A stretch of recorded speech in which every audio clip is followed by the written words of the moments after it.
Helldivers 2 blew up earlier this year, and considering not many people had even heard about the first game, it was without a doubt a huge success. It was genuinely insane that Helldivers 1 looked like this, and then Helldivers 2 ended up looking like this.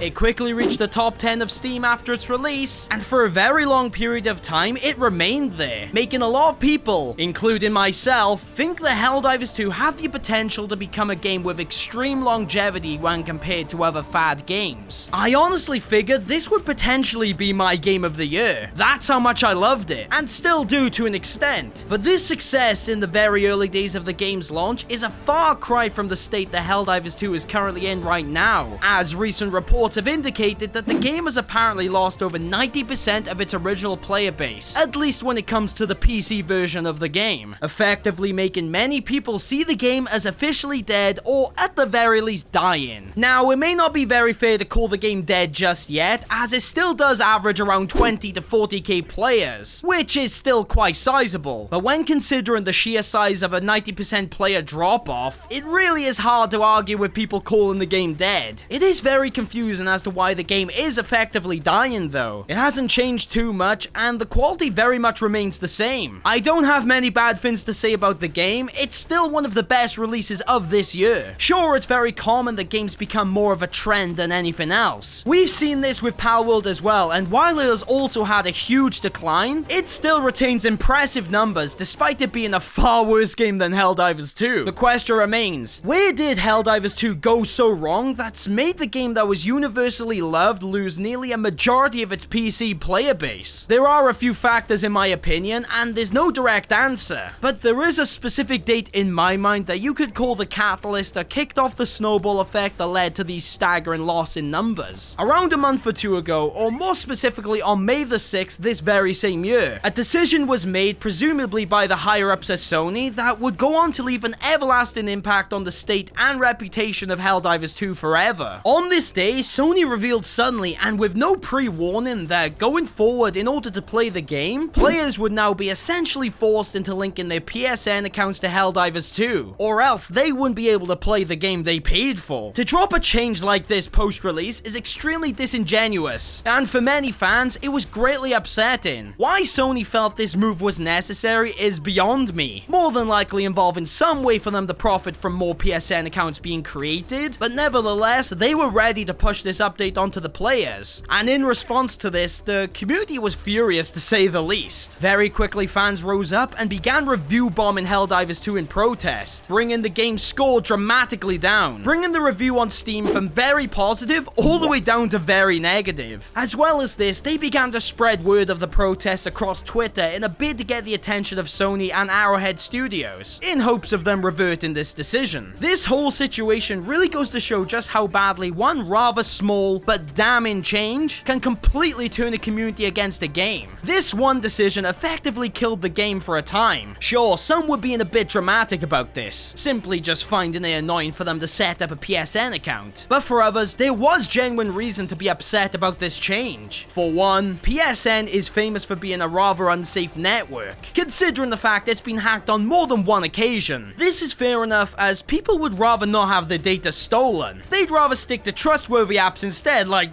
TikTok or Temu. The most egregious reason for this change being terrible would actually be the most severe and literally did kill the game for a lot of players. For the simple fact that the PSN network isn't available in a lot of regions across the world, making it literally impossible with this change being imposed for a large amount of the player base to even play the game. Even with the mass amount of bad reviews and it trending on Twitter, Sony wouldn't be pushed to make a move until Valve stepped in, allowing for players to refund their copies of Helldivers 2. Despite the fact they had more hours in the game than the refund guidelines would normally allow. Realizing the mistake was now costing their wallet, Sony came out with a tweet and confirmed that this update would be effectively cancelled. But by this point, the damage to the game's reputation was kind of already done. Helldivers 2 before this move had one of the best reps in gaming at the time, showing the value that could be brought to the industry when smaller studios again back in from big production companies. And now, all because of Sony's greed and hubris, the developers at Arrowhead Game Studios would now suffer because of this. I can't imagine the devs were happy with this decision either, but being a Sony-funded title, they more than likely had little choice in this. After the decision was reversed, though the game didn't necessarily die right away, yet slowly ever since this point, the game has been on a slow decline. So, was it really this drama that caused this massive loss in players? Not necessarily in my opinion. It may have harmed the game in many ways, don't get me wrong, but I think there's a lot more to it than this. One of the more realistic reasons the game has fallen off in such a way, besides the initial fad losing a lot of steam, is honestly because of some developmental issues. A huge problem I've personally had ever since post-launch is the constant tweaking of everything in the game. It seems to be an endless cycle where when a weapon or certain stratagem is clearly very strong, it doesn't take long for them to get nerfed into the ground rather quickly. It's happening now with many items in the game, and I think it continues to be a rather poor decision. The reasoning most of the time is because the developers don't want things to be 100% the meta, making it so everyone has the exact same loadouts, and this is something I can agree with. They should try to avoid this. But the way they've gone about it is wrong in my opinion. Doing something like buffing weaker weapons would open up to more playstyles. When you constantly make the strong things weak, instead of pushing people to experiment with new builds, they'll just move on to whatever's the meta instead, and thus the problem is never solved. But more often than not, it's just passed on to a new item instead. For me, the best part of these games is letting the player feel incredibly powerful. So when the items you start to have fun with become really annoying or difficult to use, then you lose a lot of enjoyment. On top of this, considering just how hard the latter difficulties become, I feel you need these items to be incredibly strong for a fighting chance. But in comparison, this is subjective and changes very frequently. The most simple reason of all for the game's steady decline, without a doubt, is the lack of meaningful updates that are bringing players back. When this was in its most popular phase, of course the game was new and so everything was fresh and exciting. This was only held tenfold by the nature of the game itself, with a real-time war map that kept things interesting more so than most multiplayer titles that launch. Every mission you entered made it feel like you were making a difference and were part of something bigger. New weapons, stratagems, and enemy types were added, with probably the most hype thing of all being the mechs that were included into the game. But along with this, we've had a lot of leaks for the game, such as even more vehicles, and an entire new faction for us to fight known as the Illuminates, that by all accounts looked like they would be released very soon. It gave a lot of people the impression, including myself, that the game would have new big pieces of content added in constantly, but ever since these leaks, pretty much none of them have come to fruition and have yet to be added. Vehicles that we've seen developers use in games that seem to be fully functioning and practically ready for release are still yet to come out. And while the Illuminates continue to be teased here and there, we have no sign of this faction coming out anytime soon. I think a big cause of player decline are these things constantly being hyped up, and yet having no release date for us to expect them. Now I understand these things take time. A lot of work has to go into a lot of content being added, and I'm more than happy to let the devs have time to cook. But realistically, players will easily get bored of games if there aren't new bells and whistles being added in often. With no new content for players to toy with, then more often than not, they're not going to stick around, and would rather just come back to the game later on when these things are added. I think this, above all else, is why the game has had such a stark fall off, and why 90% of PC players have abandoned the game. It's not abnormal and happens a lot with trending games. But with Helldivers 2, I really did assume this game would be far better off than most multiplayer games released, so I can't help but find this a little disappointing. The good news about this, however, is that this isn't permanent and Helldivers 2 can easily bounce back and be saved. I think I can speak for a lot of players that have stopped playing the game as frequently when I say that the moment the Illuminates drop into the game at all, along with hopefully the new vehicles alongside this, I will be straight back into the game and more than likely become an active player once again. It's the type of excitement and a fresh big new thing that the game desperately needs at this point to bring a lot of the players back. Sure, they've added a lot of new enemy types to pre-existing factions, not to mention new weapons, stratagems, armors, etc. But none of these will come close to the hype a brand new entire army to fight will generate for the game. We know it's coming. It has taken them a lot longer than some of us have expected to get the new stuff out, but when it drops, I truly believe it will save the game, and the majority of this 90% player loss will quickly return. I can easily see the player count reaching its peak numbers from the time of its release. Look, at the very least, we can only hope.